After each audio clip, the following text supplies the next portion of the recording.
Bismillahirrahmanirrahim. Assalamualaikum warahmatullahi wabarakatuh. Alhamdulillahi rabbil alamin. Wassalatu wassalamu ala ashrafil anbiya'i wal mursalin. Wa ala alihi wa sahbihi ajma'in. Rabbi syrah li sadri wa yassir li amri wahlul 'uqdatam min lisani yafqahu qawli.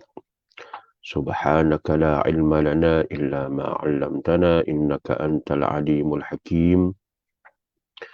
ولا حول ولا قوة إلا بالله العلي العظيم أما بعد. Alhamdulillah, setinggi-tinggi kita panjatkan syukur kehadrat Allah Subhanahu wa Ta'ala dengan taufik dan hidayah daripada Allah. Sekali lagi diberikan kesempatan untuk sama-sama berada di dalam kuliah tafsir surah Al-Fatihah bagi siri yang ke-8 secara atas talian ataupun secara online. Mudah-mudahan insya-Allah kita terus diberikan kekuatan dan istiqamah berada di dalam kebaikan, dan mudah-mudahan Allah Subhanahu wa Ta'ala sentiasa memberikan kita rahmat, hidayah, taufik, dan juga sentiasa melindungi kita, memberikan keafiatan kepada kita semua, dan insya-Allah, mudah-mudahan insya-Allah, amin ya rabbal alamin. Terima kasih kepada yang mengikuti pada pagi ini, Kak Suzy, dan juga Encik Bazid Aziz, dan juga yang sedang mengikuti live kita pada subuh ini. Mudah-mudahan kita dirahmati Allah Ta'ala sekalian, insya-Allah. Encik Muhammad Daris, muslimin dan muslimat yang dirahmati Allah Ta'ala sekalian, kita telah memasuki siri yang ke-8, dan insya-Allah pada subuh ini, pada pagi ini, kita akan masuk pada ayat yang ke-5. InsyaAllah. Dan sebelum itu, kita pakat share dululah. Maknanya yang ada yang mengikuti ini, kita pakat kongsi dan share. Dan terima kasih banyak-banyak di atas perkongsian tuan-tuan dan puan-puan. Mudah-mudahan kita bersama-sama mendapat manfaat. Diri saya dapat manfaat dan kita semualah mendapat manfaat. Encik Edwin William, Assalamualaikum, selamat pagi. Selamat pagi, Waalaikumsalam. Mudah-mudahan kita semua dirahmati Allah Ta'ala. InsyaAllah, amin. Kita buka share ya. Muslimin dan muslimat yang dirahmati Allah Ta'ala sekalian. InsyaAllah kita masuk pada ayat yang ke-5 di dalam suratul Fatihah. A'udzubillahi minasyaitonirrajim. Iyyaka na'budu wa iyyaka nasta'in. Hanya engkaulah yang kami sembah ataupun yang kami ibadahi, dan hanya kepada engkaulah kami mohon pertolongan. Semua ahli qiraat sab'ah ataupun imam-imam mu'tabar di dalam qiraat dan jumhur ulama membacanya dengan memberikan tasydid pada huruf ya. Iyyaka, iyyaka. Tasydid, ditasydidkan huruf ya itu. Ada setengah tasydid itu disebut sebagai sabdu. Sabdu. Teringat dulu masa kecil-kecil bila mengaji, tasydid tidak kata jarang kita dengar tasydid ni. Tapi tok guru kita sebut sabdu. Kan? Sama aja. Sabdu ataupun tasydid itu sama saja maknanya. Iyyaka, maka huruf ya itu ditasydidkan. Disabdukan.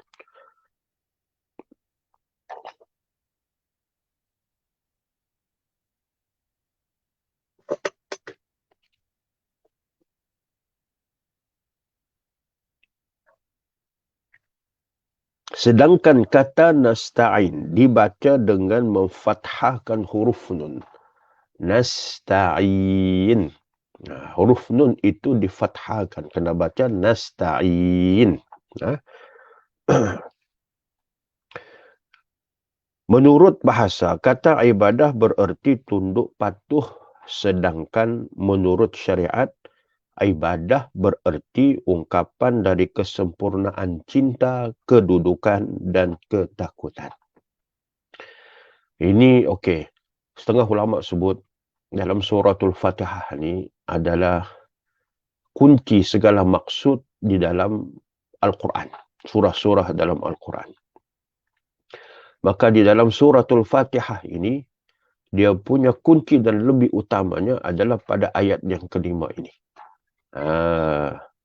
Kerana apa? Sebab di sinilah disebutkan satu perkara yang cukup besar di dalam kehidupan orang Islam. Di kehidupan makhluk berkaitan dengan ibadah.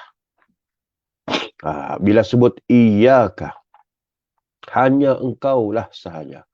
Hanya sahaja engkau, itu Allah Subhanahu wa taala, yang kami ibadahi. Mana ibadahi? Ibadat ni luas.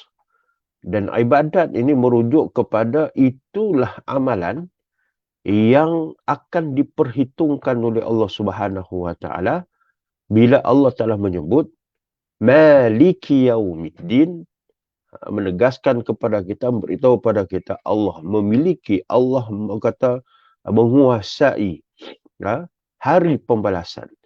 Jadi bila Allah Taala menyebut ayat yang kelima ini, iaitu nak menegaskan bahawa apakah yang bakal kita bawa di hari pembalasan kelak.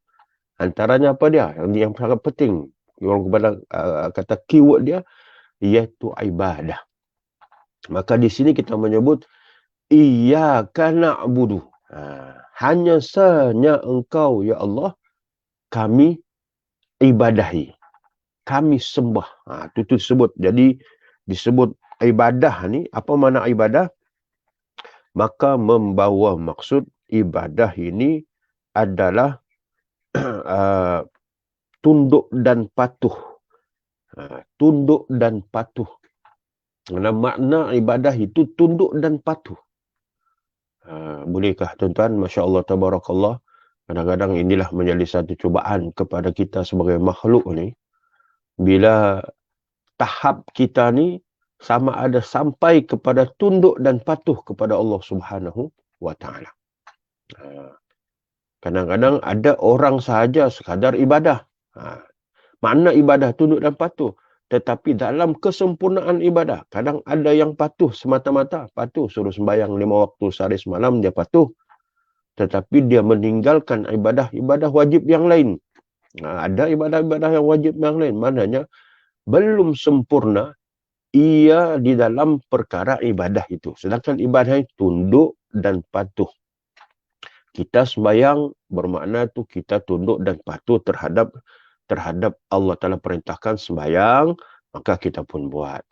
Tetapi bukan sekadar itu sahaja. Sembahyang itu pada hikmahnya bila mana kita keluar daripada sembahyang. Bagaimana keadaan kita, disiplin kita dalam sembahyang, bagaimana disiplinnya kita di luar sana. Maknanya hikmah solat itu. Maknanya ada orang jaga sembahyang 5 waktu sehari semalam. Tetapi dalam hal-hal yang lain, dalam soal mendapatkan rezeki, dalam soal berpakaian, ini kadang-kadang seperti mana wajibnya sembahyang, seperti itu juga wajibnya dalam perkara kita mencari rezeki yang halal itu menjadi wajib. Dan juga dalam kita berpakaian menutup aurat itu juga menjadi wajib. Maka kadang-kadang ini ditinggalkan. Maknanya tunduk dan patuh kita itu masih belum lagi sempurna. Muslimin dan muslimat yang dirahmati Allah Ta'ala sekalian.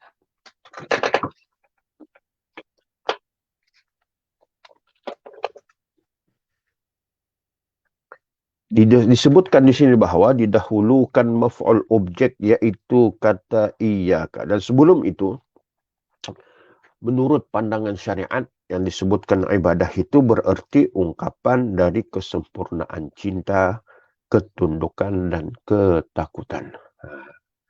Bila sebut ibadah ni tuan-tuan, apa dia? Ungkapan dari kesempurnaan cinta. Bila kita ibadah, mengabdikan diri kepada Allah Ta'ala, menunjukkan rasa cinta kita kepada Allah Subhanahu wa Ta'ala. Dan juga betapa kita patuh, betapa kita tunduk kepada Allah Ta'ala.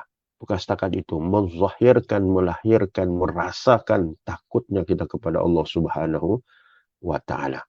Tunduk dan patuh, buat segala perintah Allah. Kita buat lagi dan lagi kita buat. Hari ini kita solat subuh, alhamdulillah.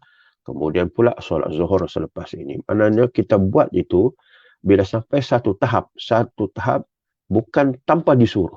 Maknanya sudah menzahirkan cinta kita kepada Allah Subhanahu wa taala. Dalam kita melaksanakan segala perkara yang wajib itu dalam keadaan yang tak payah disuruh, tetapi kita merasai itu tanggungjawab kita dan perlu kita laksanakan.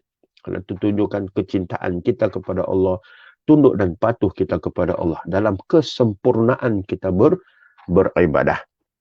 Muslimin dan muslimat yang dirahmati Allah Ta'ala sekalian, ada juga pandangan mengatakan bahawa bila sebut berkaitan dengan ibadah ini, maka apa yang dijelaskan di dalam surah Az-Zumar, ada dinyatakan bahawa ibadah itu hendaklah mukhlishan lahuddin.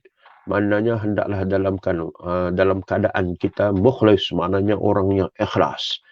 Dalam ibadah ni kuncinya kena ikhlas. Sebab kalau tak ikhlas, ibadah tidak akan diterima oleh Allah Subhanahu wa taala. Apa makna ikhlas di sini? Makna ikhlas itu bukan sekadar ikhlas kita dengan Allah Taala, lillahi taala. Bukan hanya sekadar itu sahaja. Tetapi bermaksud ikhlas itu setiap ibadah yang kita buat hendaklah didasari oleh apa yang telah ditunjukkan oleh Nabi sallallahu alaihi wasallam. Contohnya dalam perkara solat, dalam perkara solat. Dalam perkara solat, maknanya bila kita sembahyang, Nabi sebut sallu kama raaitumuni usalli. Hendaklah kamu solat seumpama mana aku sembahyang. Maknanya mana ikhlas itu kita sembahyang seperti mana Nabi sembahyang. Macam mana? Itulah ditunjukkan oleh para Nabi. Dan Nabi SAW menerangkan solat itu bagaimana. Daripada niat sampailah takbiratul ihram sehinggalah selesai salam. Jadi kita kena follow apa yang Nabi ajar. Hari ini persoalannya tuan-tuan, adakah solat selama ini kita kerjakan menuruti seperti mana Nabi solat? Memanglah kata kita ni kadang-kadang orang tanya, Ustaz, macam mana kami nak tahu Nabi solat? Kita bukan hidup pada zaman Nabi.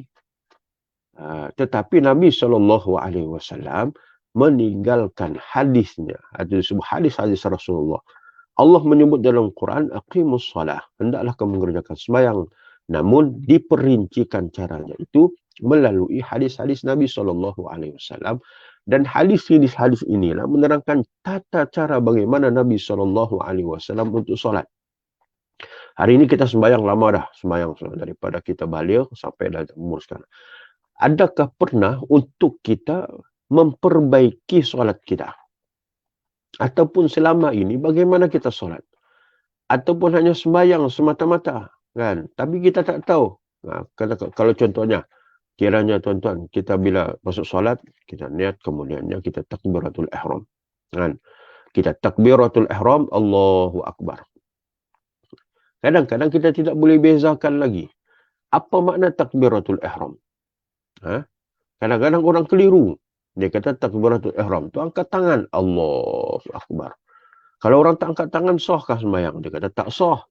Maknanya berlakunya kekeliruan. Yang mana sunat, yang mana rukun. Sedangkan yang dikatakan rukun, yang perlu kita jaga adalah melafazkan takbiratul ihram itu. Allahu Akbar. Itu rukun. Ada setengah pula dia masuk solat. Ini takbir ni angkat ni. Tapi tidak melafazkan rukun takbiratul ihram yang pertama itu, maknanya tidak sah sembahyang. Inilah tata cara sembahyang Nabi SAW, iaitu yang rukunnya melafazkan takbiratul ihram, adapun mengangkat tangan itu adalah hukumnya sunat. Ini persoalan-persoalan di dalam sembahyang kita yang merujuk kepada Nabi SAW sebut apa? Sallu kama ra'aitumuni usalli. Hendaklah kamu sembahyang ini seperti mana aku sembahyang. Maknanya ibadat ini kena ikhlas. Apa makna ikhlas? Ikhlas ni kena ikut tata cara seperti mana Rasulullah SAW beribadat. Yang dalilnya datang daripada Quran, yang dalilnya datang daripada hadis-hadis Nabi SAW. Ni kata ibadat ni perkara pokok.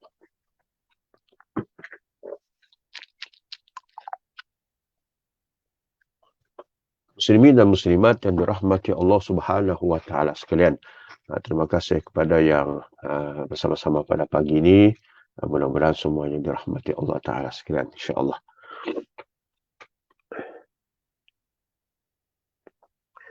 Kemudian didahulukan kata maf'ul objek, iaitu iyyaka. Iyyaka na'budu wa iyyaka nasta'in. Ini disebut sebagai maf'ul. Objek didahulukan. Iyyaka na'budu wa iyyaka nasta'in. Tujuan apa? Untuk mendapatkan perhatian dan juga sebagai pembatasan. Maknanya, kami tidak beribadah kecuali kepadamu dan kami tidak bertawakal kecuali hanya kepadamu. Dan inilah puncak kesempurnaan ketaatan dan agama secara keseluruhan kembali kepada kedua makna di atas. Maknanya, perkataan ini didahului dengan kalimat iyyaka. Iyyaka na'budu wa iyyaka nasta'in. Hanya sahaja engkau ya Allah tempat untuk kami ibadahi, kami sembah, dan hanya sahaja engkau kami minta, tempat kami minta. Kami memohon. Mana didahulukan iyyaka itu untuk apa tuan-tuan? Untuk agar tak ada lain dah. Mana iyyaka, kau saja ya Allah untuk kami ibadahi. Tak ada lain dah. Maknanya itu untuk batasan kita. Tak ada dah yang lain-lain yang kita nak sembah selain daripada Allah Subhanahu wa taala. Jadi muslimin dan muslimat yang dirahmati Allah Subhanahu wa taala. Begitu juga bila menyebut iyyaka nasta'in, hanya sahaja engkau tempat kami memohon. Tak ada tempat lain dah. Supaya kesungguhan kita menyatakan ya Allah, engkaulah tempat kami sembah. Walaupun pada hakikatnya bila orang menyebut kalimah ini iyyaka na'budu wa iyyaka nasta'in. Kalau yang faham, fahamlah. Kalau yang tak faham, hari ini cuba kita memahami sebutan kita di dalam Al-Fatihah ini. Agar benar-benar orang kata sabit, agar benar-benar ianya kukuh, agar benar-benarnya ia kita faham di dalam sembahyang kita. Bila menyebut iyyaka na'budu, hanya sahaja engkau ya Allah. Allah sahaja, tak ada lain dah. Tak ada lain dah. Mungkin dalam hidup kita selama ini kita boleh cakap Allah itu yang kita sembah kita. Tapi hari ini betapa ramainya orang, tuan-tuan, manusia, tak kira lah yang kafir lah. Mana yang Islam ni, kadang dia agamanya Islam. Agamanya Islam. Tapi dalam perkara ta'abbudi, dalam perkara ibadah ini, bagaimana dia mengerjakan ibadah tersebut. Ada kadang-kadang dia kerjakan ibadah. Sembayang, alhamdulillah. Sebut iyyaka na'budu wa iyyaka nasta'in. Tapi pada realiti hidupnya, tuan-tuan, tidak seperti mana yang dia ungkapkan. Dalam ungkapan, dalam Fatihahnya itu, iyyaka na'budu. Ya Allah, sesungguhnya engkau adalah tempat kami untuk ibadahi, untuk kami sembah dan sebagainya. Tapi hakikatnya, pada hidupnya, dia tidak menyembah Allah. Ataupun dia tidak menjadi hamba Allah yang sebenar. Menjadi hamba kepada harta, menjadi hamba kepada pangkat, menjadi hamba kepada kedudukan, menjadi hamba kepada dunia. Hidupnya. Sedangkan diungkapkan, iyyaka na'budu. Engkau sahaja, hanya kau saja ya Allah tempat kami ibadahi. Ini berlaku realiti dalam kehidupan kita. Tapi pada hakikatnya, di dalam ayat yang kelima ini, mengajar kepada kita supaya sungguh-sungguh kita menyatakan, dan bukan sekadar sungguh-sungguh, tapi kita memahami bahawa itulah ungkapan kita, iyyaka na'budu, hanya saja tempat kami engkau sembah. Tempat engkau ya Allah, hanya saja engkau ya Allah yang kami sembahi. Dan muslimin dan muslimat yang dirahmati Allah Subhanahu wa ta'ala sekalian. Penggalan pertama, yakni hanya kamu, kepadamu kami beribadah. Iyyaka na'budu merupakan penyataan berlepas diri dari kemusyrikan. Masya Allah, tabarakallah. Maknanya menunjukkan apa dia? Supaya kita ni tuan-tuan, jangan sampai kita terjerumus di dalam perkara yang syirik. Kan? Dalam perkara syirik. Dalam soal akidah ni tak boleh main-main. Tak boleh main-main dalam soal perkara akidah ni. Kan? Hari ini mungkin kalau orang nak sembah berhala, nak sembah apakah, mungkin agak sukar kita melihatnya berbanding pada zaman dahulu. Kan? Tapi sekarang ni, secara zahirnya, orang tidak akan sembah berhala. Kan? Terutamanya kepada orang-orang Islam ni lah. Kan?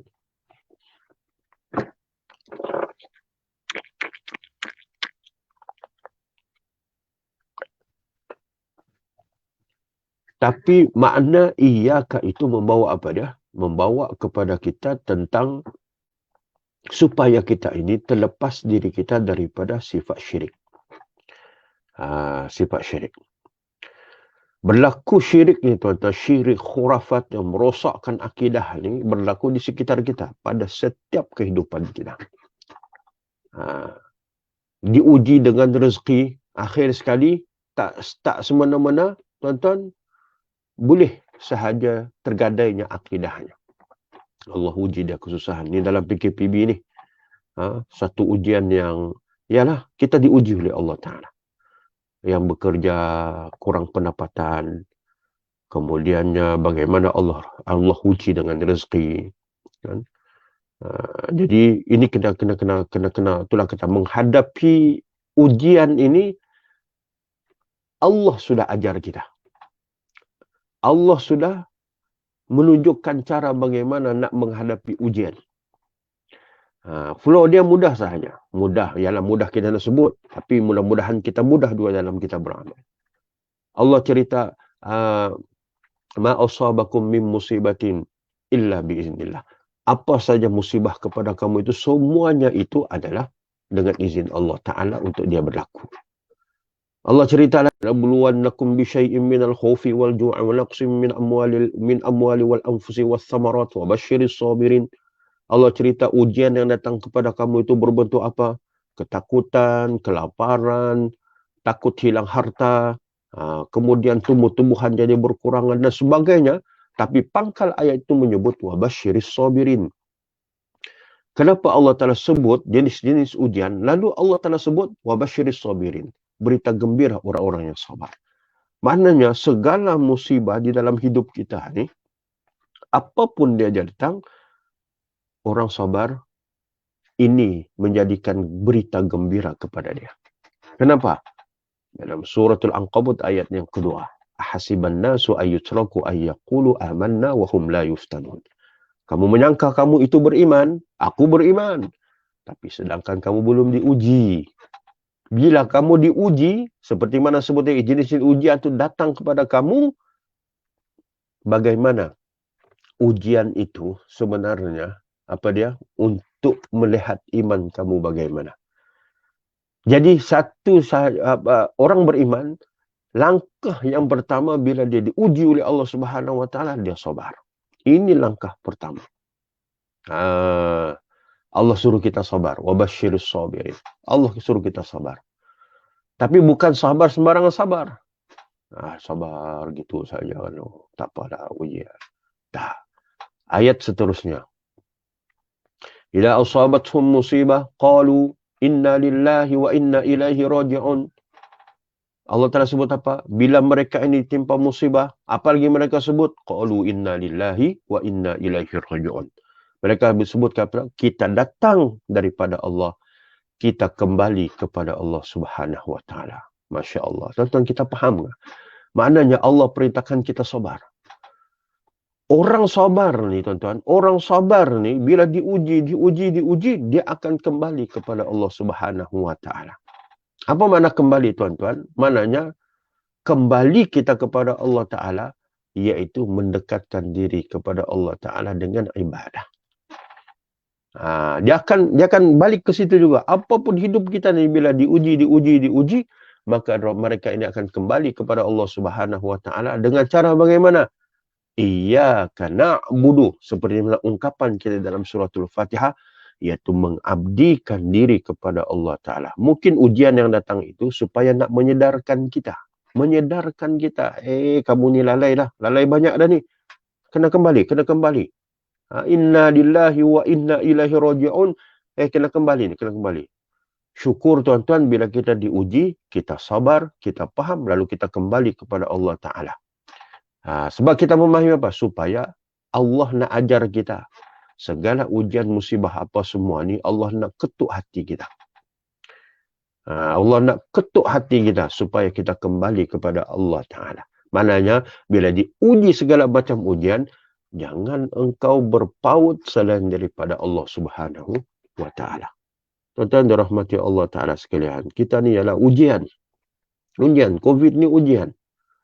Supaya kita semua ni kembali kepada Allah Ta'ala, agar kalau kita ada dosa, pakak-pakak bertaubat, pakak-pakak istighfar, pakak-pakak kembali kepada Allah Ta'ala, Allah angkat ujian ni. Hari ni orang tak nampak. Maknanya, kita dah diuji oleh Allah Ta'ala. Tapi hari ni orang gairah lagi buat maksiat, buat mungkar. Hari ni kita lihat, ni ujung minggu ni, adanya pesta anugerah apa-apa entah. Kan? Tak nampak lagi kan kita ni diuji oleh Allah Ta'ala. Balak dah turun lah. COVID-19 ni. Kesan daripada itu tuan-tuan, ramai jadi orang yang susah. Ramai orang menjadi susah, ramai orang teruji, ramai orang hilang keluarga disebabkan COVID ni. Ujian balak ni tuan-tuan. Lalu kita ni tuan-tuan tetap dengan kelalaian itu, kita anjurkan pelbagai program-program yang boleh mendatangkan murka Allah Ta'ala. Tak sedar lagi kah? Itulah orang-orang yang kata, kita serulah pada semualah diri kita semua. Cukuplah. Kan? Menganjurkan perkara-perkara yang boleh mendatangkan kemurkaan Allah. Ni tuan-tuan, kalau kita tetap lalai juga, apa pula balak yang Allah Ta'ala nak turunkan untuk mengingatkan kita. Ni kita tak ingat-ingat lagi ni. Dengan COVID ni, satu balak, satu ujian kepada kita, kita tak ingat-ingat lagi kah? Tak kembali pada Allah Ta'ala lagi kah? Kita tetap dengan kelalaian kita, membutakan mata hati kita, hingga kita tak nampak bahawasanya ini adalah peringatan daripada Allah Subhanahu wa Ta'ala. Muslimin dan muslimat yang rahmatullah ta'ala sekalian. Kita harapkanlah mana-mana pihak, mana-mana kata pihak yang menganjurkan program-program yang maksiat dan sebagainya, mungkar dan sebagainya, hentikan. Supaya kita semua kembali kepada Allah Subhanahu wa Ta'ala seperti mana dianjurkan oleh Allah Ta'ala. Muslimin dan muslimat yang dirahmati Allah Ta'ala sekalian. Yang demikian itu seperti kata sebagian ulama salaf, bahawa surah Al-Fatihah ini adalah rahsia Al-Quran. Suratul Fatihah ini adalah rahsia Al-Quran. Dan rahsia Al-Fatihah itu dikatakan bahawa terletak pada ayat yang kelima ini. Iyyaka na'budu wa iyyaka nasta'in. Cara sebut pun kena betul lah. Iyyaka na'budu wa iyyaka nasta'in. Kalau saya belajar dulu, mungkin tuan-tuan pun ada juga yang talaki dengan guru-guru. Dia ajar bagaimana menyebut iyyaka. Tak boleh juga sebut secara orang kata secara kuat iyyaka. Kalau terlalu kuat juga, maknanya kita tekan itu, boleh juga disebut sebagai, ataupun boleh jadi ianya boleh menambah huruf ya. Menambah huruf ya.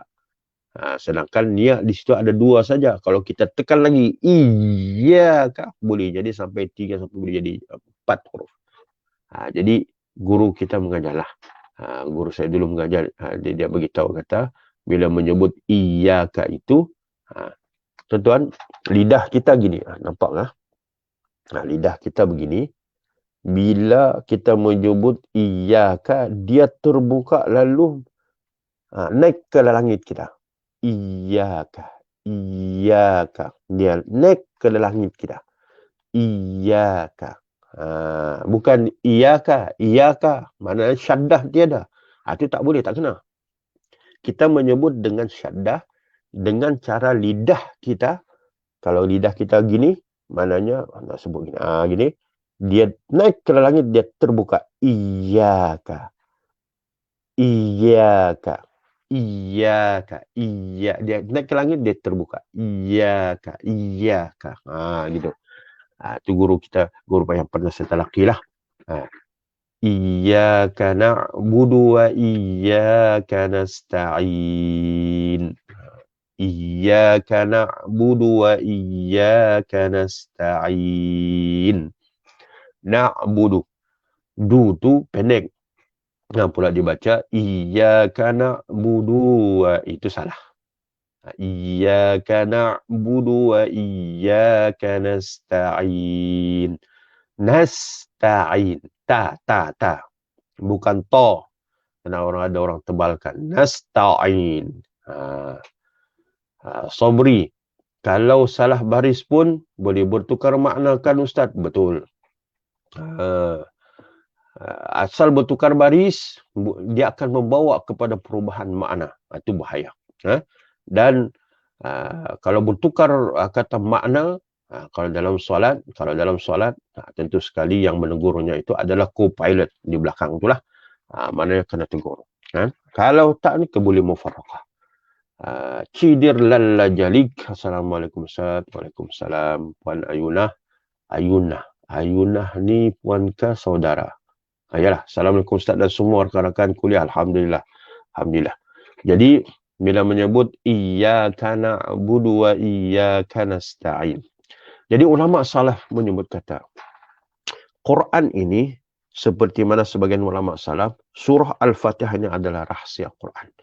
Rahsia seluruh makna Quran.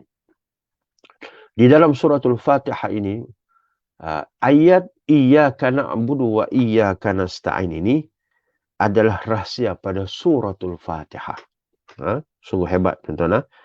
Jadi penggalan pertama, yakni hanya kepadamu kami beribadah, merupakan pernyataan berlepas diri kita daripada kemusyrikan. Sedangkan pada penggalan kedua, iaitu iyyaka nasta'in, hanya kepadamu kami mohon pertolongan, merupakan sikap berlepas diri, supaya dan kekuatan serta menyerahkan urusan hanya kepada Allah Ta'ala. Maknanya bila sebut iyyaka na'budu, hanya sanya engkau ya Allah kami ibadahi, menunjukkan kita ni melepaskan diri kita daripada syirik, terjebak dengan syirik. Bila kita menyebut iyyaka nasta'in wa iyyaka nasta'in, hanya sanya engkau tempat kami minta pertolongan. Maknanya apa dia tuan-tuan? Bagi kita berserah diri kepada Allah, memohon kepada Allah Subhanahu wa Ta'ala. Tiada tempat lain tempat kita bergantung melainkan Allah Subhanahu wa Ta'ala. Muslimin dan muslimat yang dirahmati Allah Ta'ala sekalian. Begitu juga Allah menyebut dalam surah Hud ayat 123. Allah menyebut fa'budhu wa tawakkal alaihi wa ma rabbuka bighafilin amma ta'malun. Maka beribadahlah kepada Allah dan bertawakallah kepadanya, dan sekali-kali Rabbmu tidak lalai dari apa yang kamu kerjakan. Maknanya perintah Allah Ta'ala pertama, fa'budhu. Beribadatlah kepada Allah. Wa tawakkal, dan bertawakal selepas itu. Tengok tuan-tuan. Ini hidup kita ni kena begitu. Maknanya, apa-apa pun kita kena kembali kepada Allah Subhanahu wa Ta'ala. Kembali kepada Allah Subhanahu wa Ta'ala. Kita beramal. Amalnya ada dua. Amal yang wajib, amal yang umum, amal yang khusus. Bila ibadah ni ada dua. Ibadah yang khusus, ibadah yang umum. Ibadah khusus mana pada? Sembahyang, solat, zakat, apa semua tu, itu ibadah khusus. Ibadah umum, iaitu mana-mana amalan pekerjaan kita disandarkan kepada Allah, lalu dia menjadi ibadah umum. Kan? Ibadah umum kita pergi kerja, pergi pagi, balik petang. Kemudiannya mana lagi? Cari rezeki. Kita buatlah amalan menjadi ibadah kalau disandarkan kepada Allah, dan ibadah dan amalan itu tidak bertentangan dengan syariat, maka ianya dikira sebagai ibadah umum. Bila ibadah umum, bermakna apa dia? Dibuat secara umumnya. Maknanya selain daripada ibadah khusus tadi. Jadi bila Allah menyebut fa'budhu wa tawakkal alaih, mana bila satu perkara itu kita kena kembali kepada Allah Ta'ala, iaitu beribadah kepada Allah Subhanahu wa Ta'ala. Selepas itu kita bertawakal. Tawakal maknanya kita pohon kepada Allah Subhanahu wa Ta'ala. Ada setengah orang ni tuan, dalam soal rezeki contohnya. Rezeki ini, apa mana rezeki ini? Rezeki ini Allah yang bagi. Itu kita faham. Allah yang bagi rezeki. Tapi rezeki tidak akan datang bergolek kepada kita. Goyang kaki je datang. Goyang kaki je datang. Tak. Rezeki ini, dalam soal rezeki ini, kita kena usaha. Kena usaha. Perintah usaha rezeki itu pun satu ibadah. Satu ibadah. Merujuk pada ibadah umum. Kita cari rezeki. Itu ibadah. Kita cari rezeki boleh menjadi ibadah. Tapi janganlah cari rezeki yang haram. Pergi mana? Tikam nombor ekor. Pergi mana? Jual arak. Pergi mana? Berjudi. Itu tak boleh lah. Itu ada perkara yang jelas-jelas haram, tak boleh. Jadi cari rezeki. Ibadah. Kemudian selepas itu maknanya kita tawakal kepada Allah Ta'ala. Allah nak bagi kita banyak mana, itu je lah. Mana kita redha selepas itu.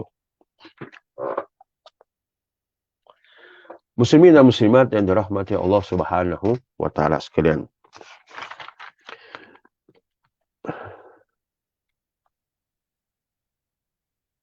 Okey. Iyyaka na'budu. Dalam ayat ini, bagaimana iyyaka, hanya sahaja engkau. Mana kaf itu merujuk kepada engkau. Engkau itu mukhatab, iaitu tuju kepada Allah Subhanahu wa Ta'ala. Itu memberi erti apa? Selaras ketika seorang hamba memuji kepada Allah, maka seolah-olah ia merasa dekat dan hadir di hadapannya. Oleh kerana itu, Allah Ta'ala menyebut iyyaka na'budu wa iyyaka nasta'in. Kalimah disebut ka, iyyaka. Kalau orang belajar bahasa Arab, ka itu yang mukhatab, mana seolah-olah kita mengungkapkan perkataan itu orang yang tidak jauh daripada kita. Dekat sangat. Iyyaka na'budu wa iyyaka nasta'in.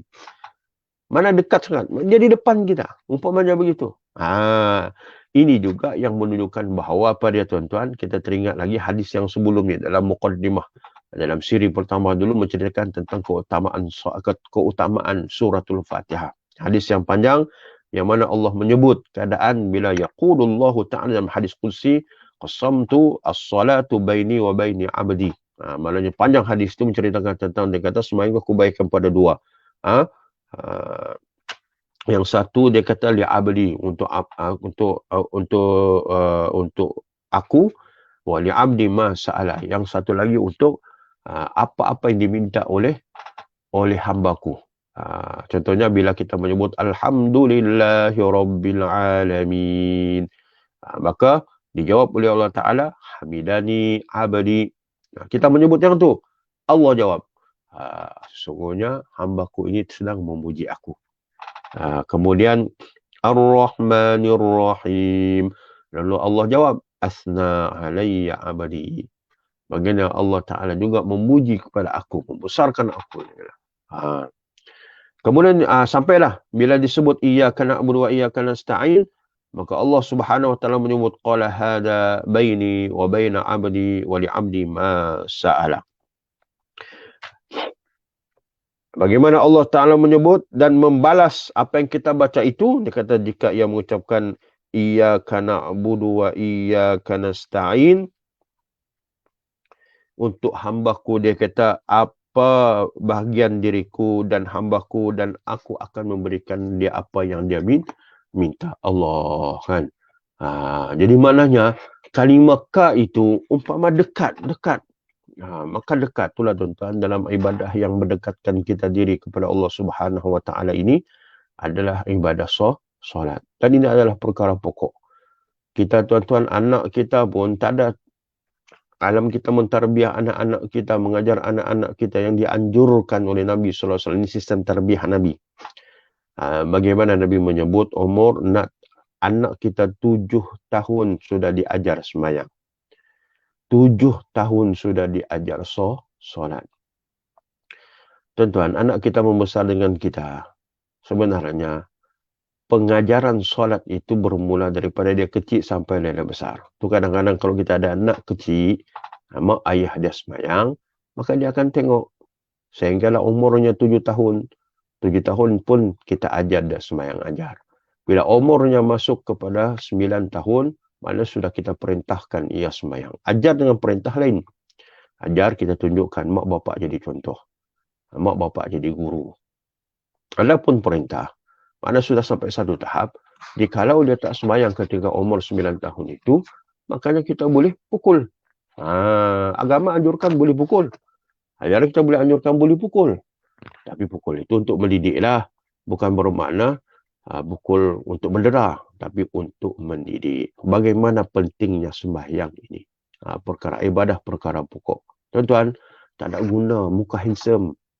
Tak ada guna muka cantik kalau tak sembahyang. Sebab Nabi sebut apa dia?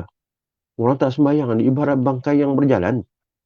Bayangkan tuan-tuan muka handsome. Sado lagi.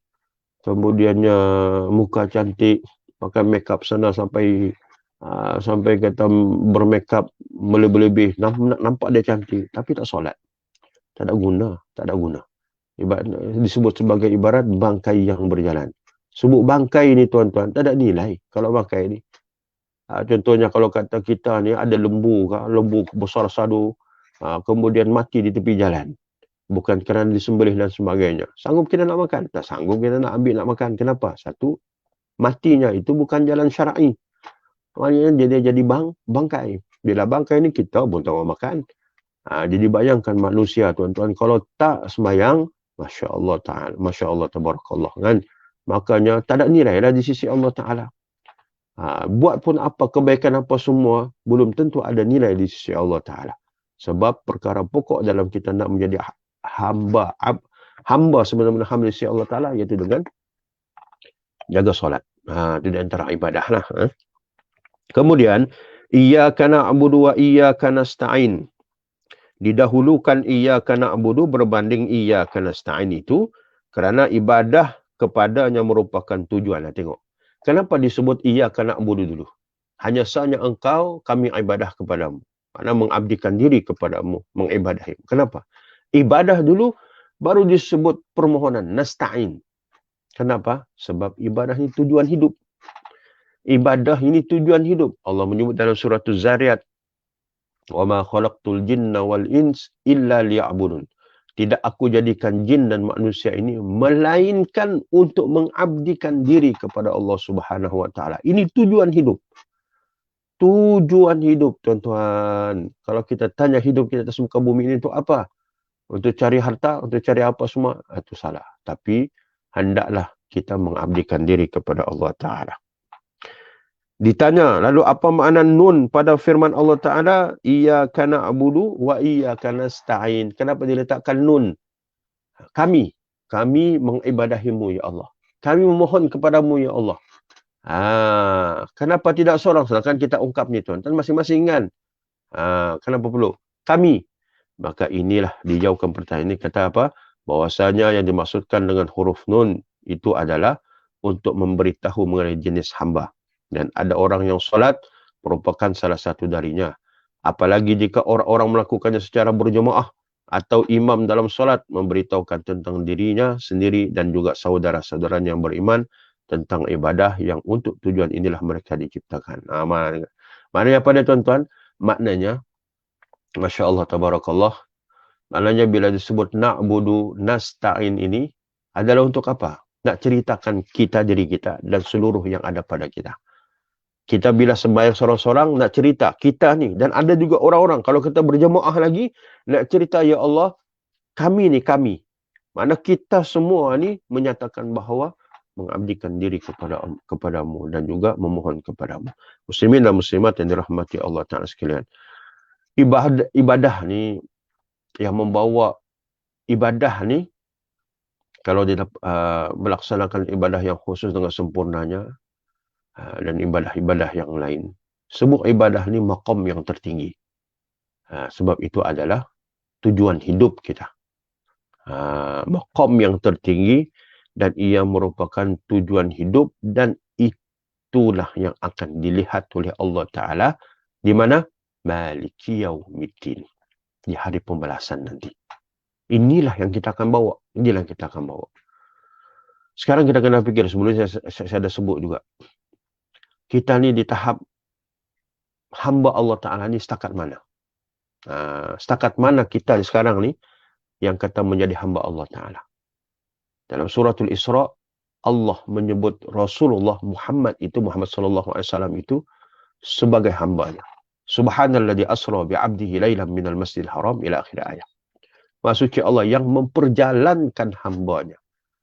Mana pengiktirafan Allah menggunakan satu ungkapan yang sangat tinggi, iaitu perkataan bi'abdihi, hambanya, iaitu merujuk kepada baginda sallallahu alaihi wasallam.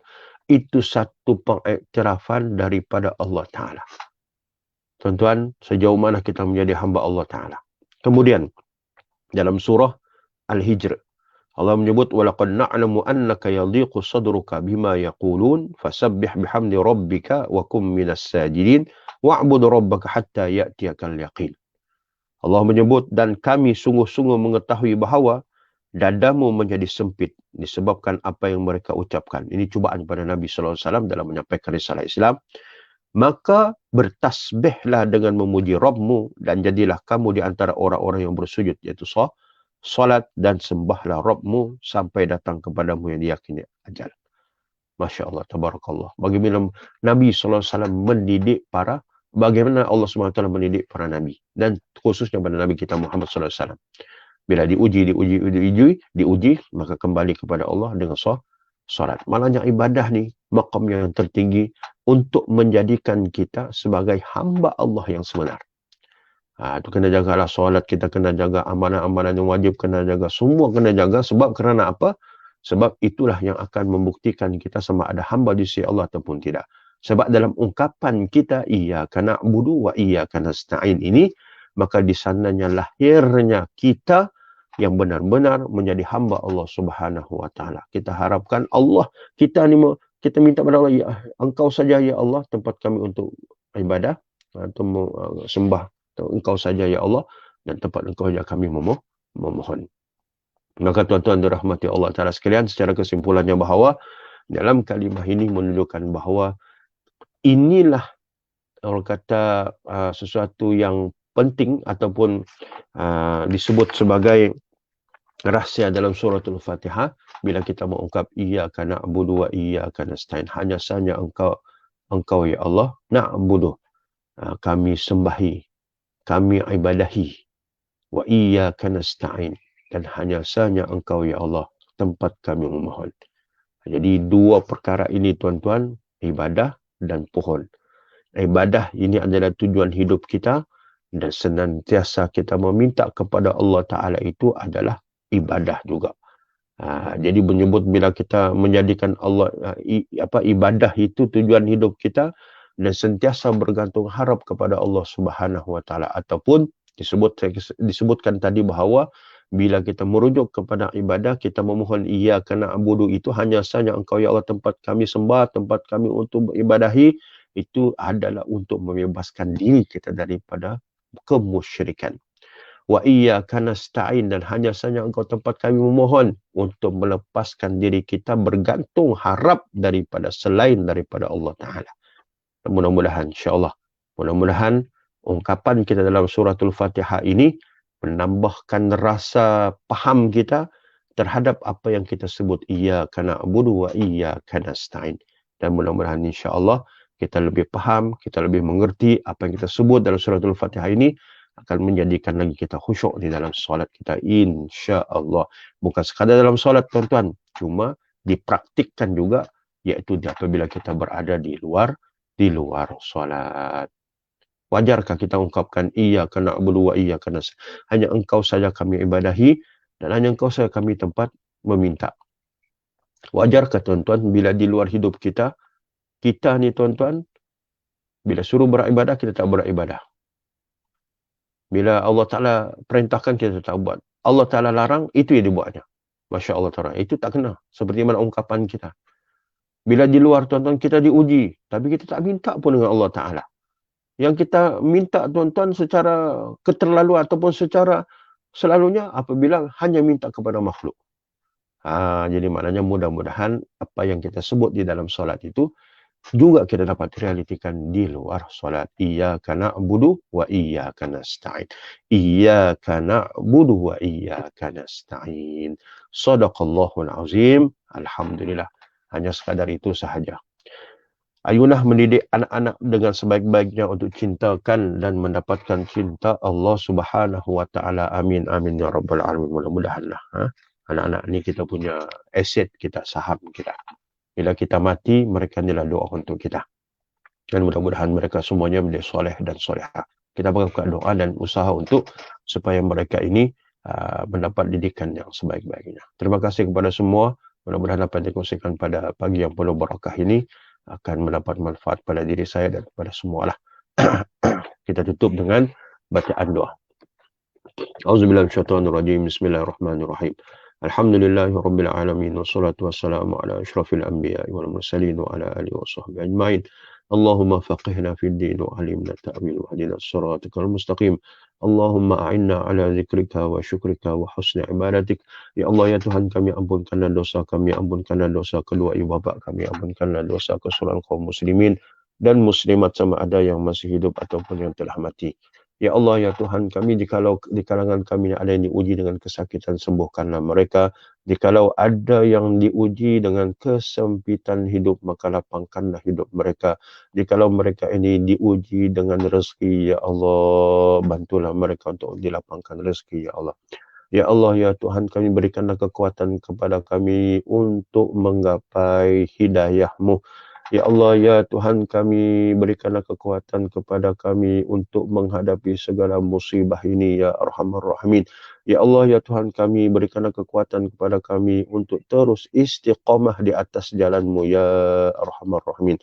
Allahumma inna na'udzubika minal baras wal junun wal judam wa min sayyi'il asqam.